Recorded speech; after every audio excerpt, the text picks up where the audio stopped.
Hey guys, Dissection of Violence here. I'm just gonna get right into it. We're doing UFC Atlantic City Blanchfield versus Fiorot. I'm gonna get right through it for you guys. We got a fun fight to start off the night. Angel Pacheco taking on Loughran.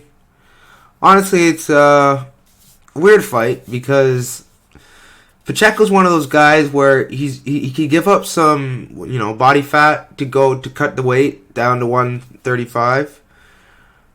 And Loughran is just a brick house. I think Loughran has power, and maybe he could KO Pacheco, but I think Pacheco is going to be too sound. I rate CFFC. I think Pacheco is going to be able to survive the early storm of Loughran. I know Loughran can find reads and land big shots. But I just don't think Pacheco is going to be there to be hit. I think he's going to be too sharp at this weight class, and I think he's going to be very, very dangerous. The only thing I worry about is his chin, but I think Pacheco can pull an upset here. I think this is a controversial pick for sure, but I just got to go with Pacheco here. Loughran has given me a lot of reasons not to, be very confident with him. He's very hittable, and I know, Lapalus is a good opponent, but I just don't rate Loughran that much, and I think Pacheco is going to steal a decision. Although I could be wrong. This is a great litmus test for Loughran if he's legit prospect or not. But yeah, definitely an interesting fight here to start the card. I expect violence. Moving on, we have Petroski taking on Jacob Malkoun. Another fight that it's like really tricky to call in some sense, but it should be linear.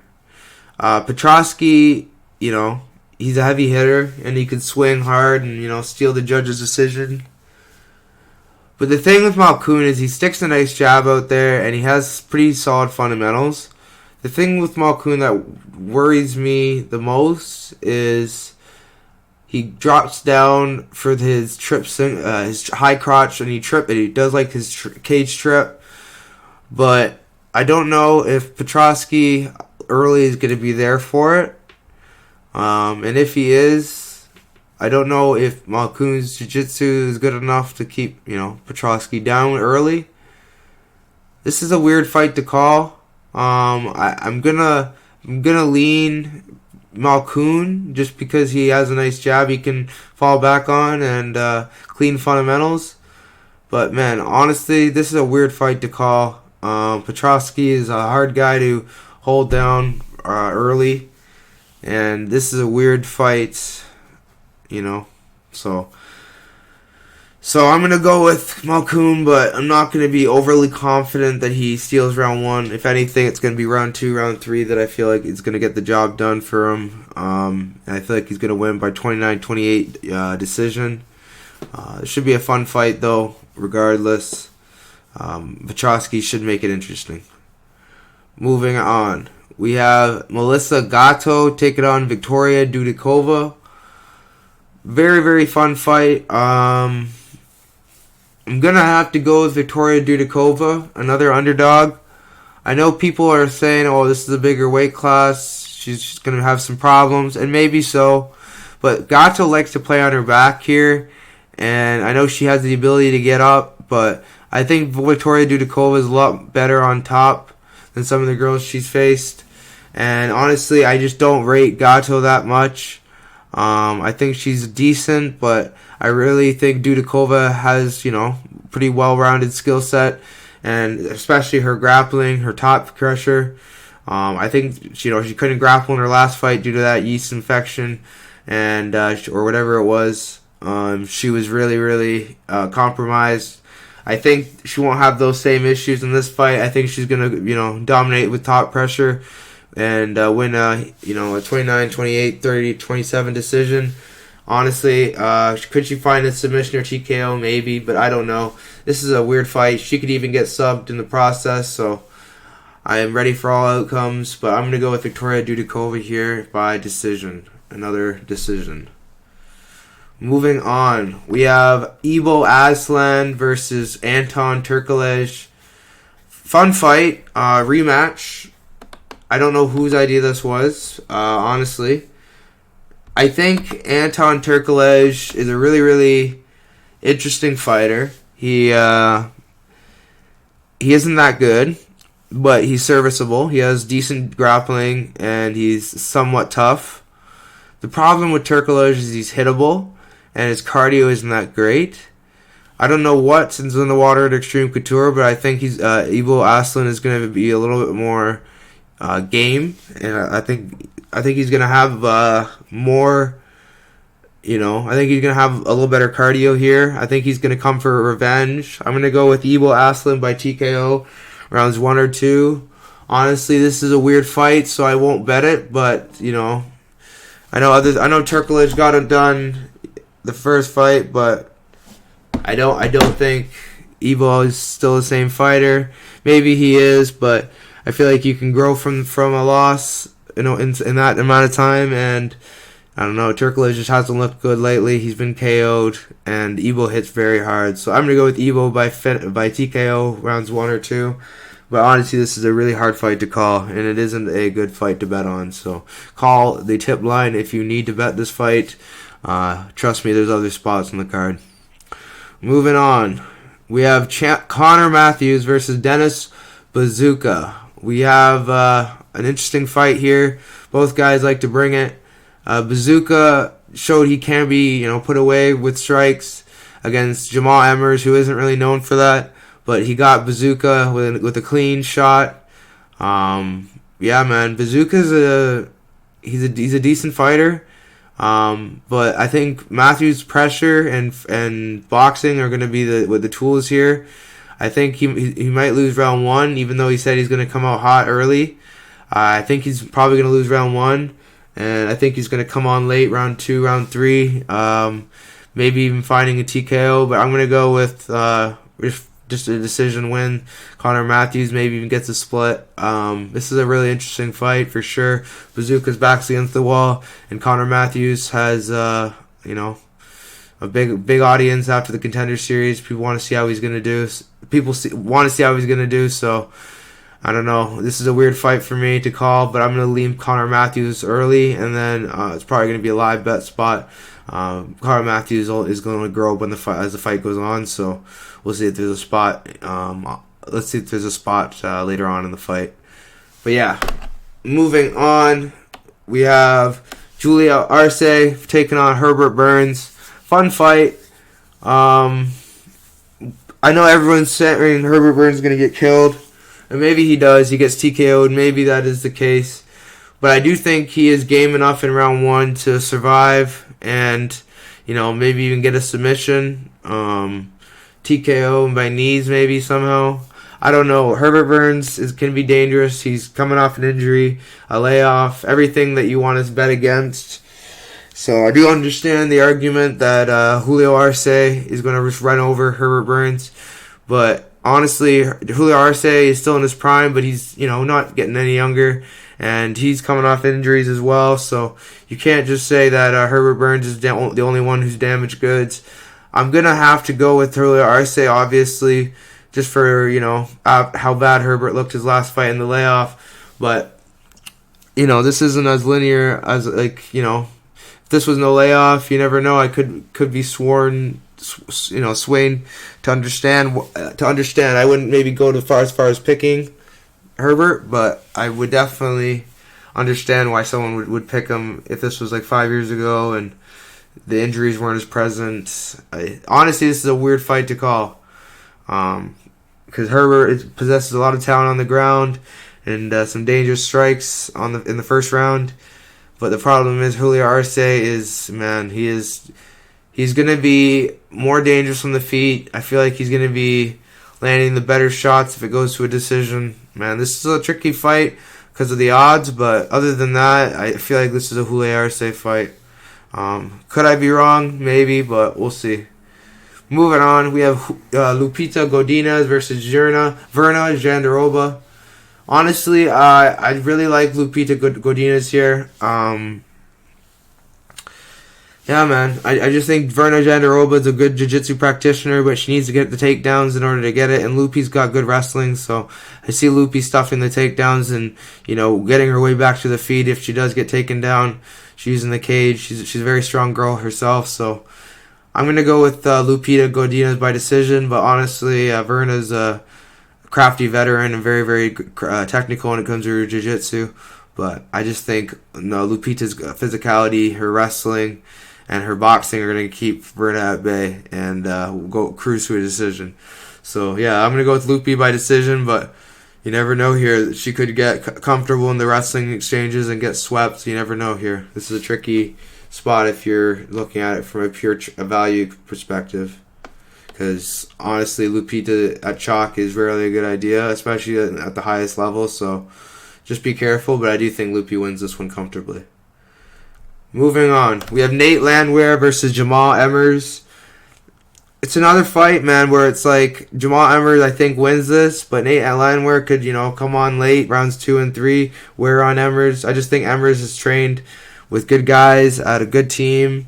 I think he's going to be, the more well-rounded fighter. He's got nasty striking. He's coming off a finish by strikes. Landwehr's been finished by strikes. I got to go with Emmers here being the more technical striker, pointing him to a decision with strikes. I think he's going to cruise.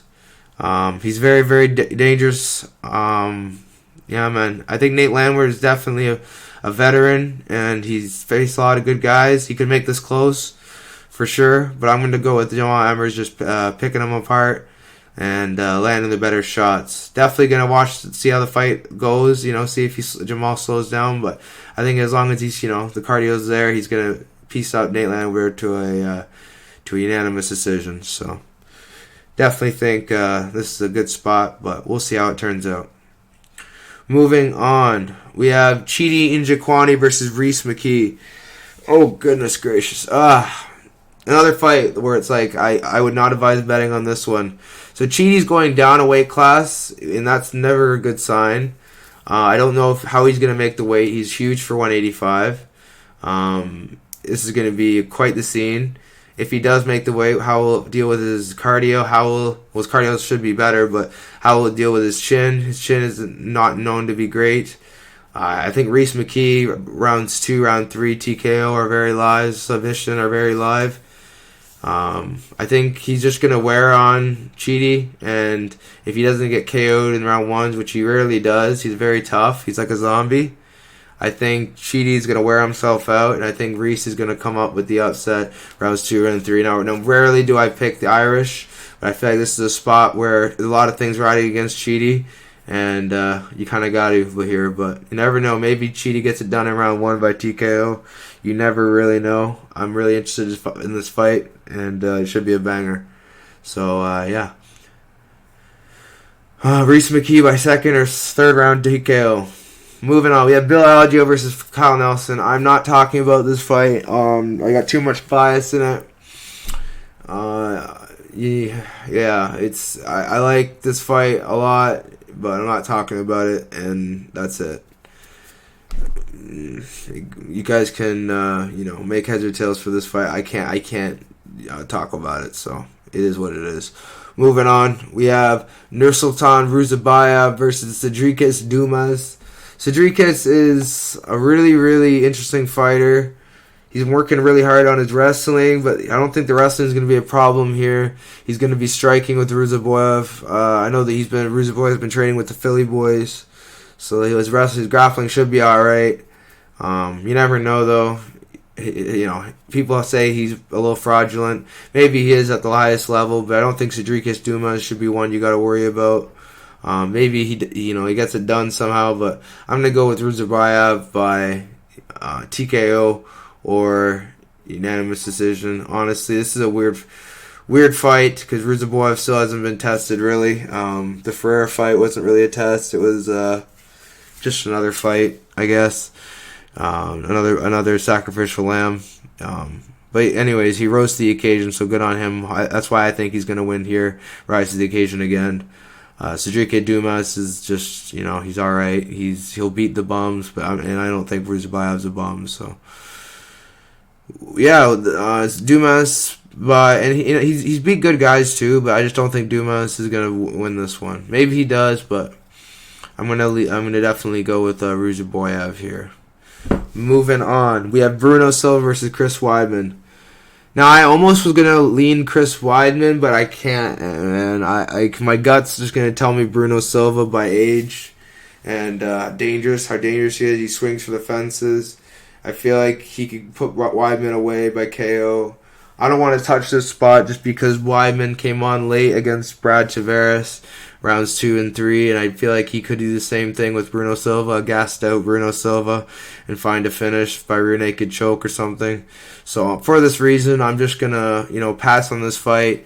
But man, Bruno Silva should win this one. If he doesn't, he should probably look to get ready for his next post UFC career, because this is not good if you're losing. I know Weidman's one of the best in the world, but he's not. He's past his prime. He's coming off a huge injury, and you should not be losing to him at this stage in your career. But Bruno Silva's style might not be very good for Weidman, who, can take advantage of a style that's not heavy, low kicks, and this could be interesting. That's what I'm trying to say. So I'm going to go with Bruno Silva here, but I'm not, all supremely confident that Weidman can't win this fight.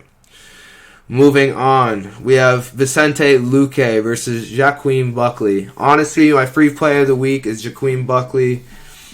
I like Buckley a lot. I think he's very dangerous. I think, honestly, he should be able to beat Luque. Like, Luque needs it to be pretty, and that's the one thing he doesn't need is, he doesn't need it to be pretty. Buckley, he can make it ugly, and he can really hurt guys. Sorry, Uriah Faber has just came out, so I'm doing that. But yeah, I think Buckley wins this fight. I think he wins it quite easily, and